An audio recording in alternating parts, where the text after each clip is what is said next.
Telugu PMC ప్రేక్షకులకు స్వాగతం. Hi friends, మీరు గనక ఇప్పుడే మా ఛానల్కు వచ్చినట్లయితే మా ఛానల్ని సబ్స్క్రైబ్ చేసుకోండి. సబ్స్క్రైబ్ చేయడంతో పాటు పక్కనే ఉన్న బెల్ ఐకాన్ని క్లిక్ చేయండి. అనుపమ పరమేశ్వరన్ ప్రేమం సినిమాతో తెలుగు తెలకు పరిచయమైన తర్వాత వరుస సినిమాలతో దూసుకుపోతుంది.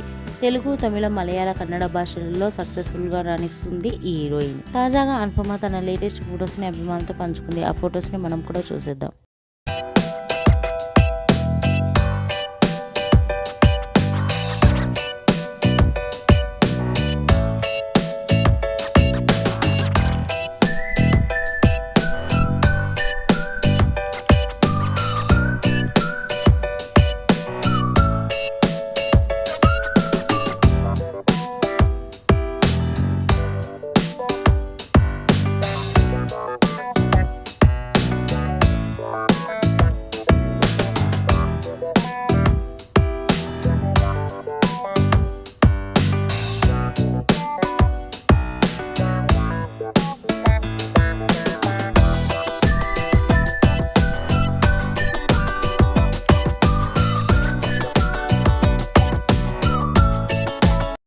ఈ వీడియో మీకు నచ్చినట్లయితే లైక్ చేసి మరిన్ని టాలీవుడ్ లేటెస్ట్ అప్డేట్స్ మిస్ అవ్వకుండా చూడాలంటే తెలుగు పిఎంసి ఛానల్ను సబ్స్క్రైబ్ చేసుకొని పక్కనే ఉన్న బెల్ ఐకాన్ని క్లిక్ చేయండి.